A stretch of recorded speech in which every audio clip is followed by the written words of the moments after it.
Jeffrey starts making some money. What do you think he spends it on? Himself. Jeffrey's the kind of guy to buy designer clothes to impress his other Jeffrey friends. They didn't like him in the first place and they still don't like him now, but they act all hype seeing him in the same clothes that they've wasted their own money on. It's a circle jerk of friends who have invested their money into Nike and Yeezy company instead of themselves. Meanwhile, Jeffrey's family are broke and his parents work hard to provide for him. Do not be like Jeffrey.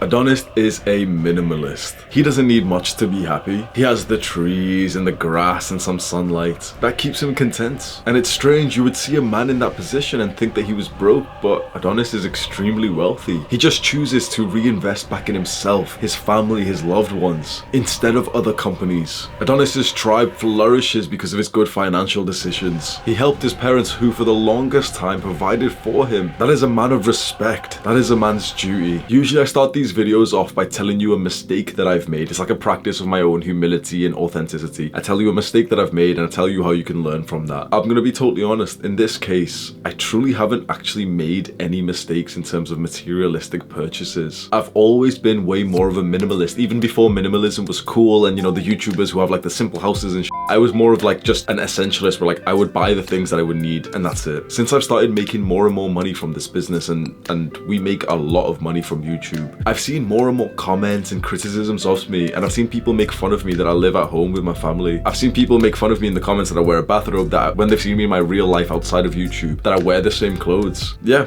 I wear the same clothes. There's a black puffer jacket that I bought about 4 years ago, 5 years ago. I bought it to resell for profit. So one of the first businesses I made when I was around 20 or 21 years old was reselling clothes on eBay. And so I bought this black knight puffer jacket to resell, and I actually felt a little bit guilty, but I was like, you know what, like it actually looks really good on me. I might keep it and I'll wear it all the time. And that's exactly what I did. So a few days ago I posted on my Instagram story of how much money that we're making in this business. It's about 30,000 a month, and I know that that might have just spiked something in your Jeffrey brain and you're like, wait, what? No, you know, you're not making that much money. That's impossible. Whatever you want to believe. But I've said some like honest stuff on this channel, so I think you know by now, like I'm not afraid of telling the truth. And the caption of this Instagram story that I uploaded was 30k a month, but you'll still see me wearing the same jacket. It pains me to see young men who have just about started making some money spend it all on other people's companies. I know I sound like a dickhead when I say this, but I make 10 times more than the average person. But why then does the average guy's outfit that I walk past cost 10 times more than mine? It blows my fucking mind that young men who aren't wealthy spend hundreds on their clothes, hundreds on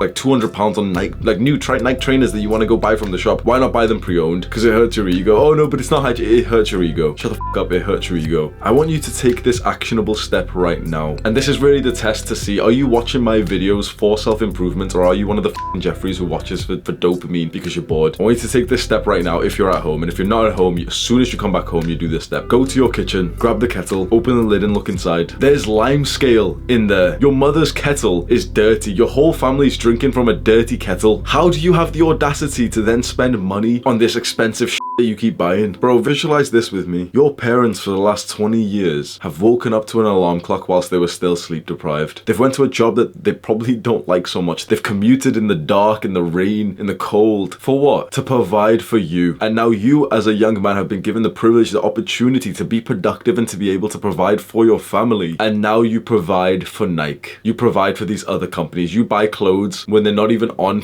sale. You have something against buying stuff pre-owned. Most of the things I buy are pre-owned still to this day. I buy things pre-owned, and it's really interesting, like the comments that I see where it's like, oh, but if you were making that much money you wouldn't buy. No, that's a reflection on you, not on me. What a disgrace it is as a young man to start making some money and to think only for your own selfish needs. I recorded a full-length version of this video for my second channel. It's like 25 minutes of me, and I get aggressive and angry as f***, I'm not gonna lie. I get like pretty ranty on these videos, but this is the one topic that truly agitates me, seeing young men who are still broke. Like if you've got a normal job, you're still broke. Unless you've got 10-15k stacked up in a bank account, bro, you're technically broke. How the f*** you wasting it on, oh bro, it pisses me off. Like things like car finance, but you're stealing money from your future self. If you've got a car on finance, you're a dumbass. That concept blows my mind, that people sign a contract to pay monthly for a car that they can't afford because they want the validation of what that car represents. That car represents a greater stage in life that they're not at, and so they want to cheat the system by getting the car now and then setting up their future self to be in debt to that car. It blows my mind that so many young men are sacrificing their future for this shit. and it's so normal. Scroll down right now and click on the top link in the description if you want to watch my full rant on this. Do the hard work, especially when you don't feel like it. Mwah.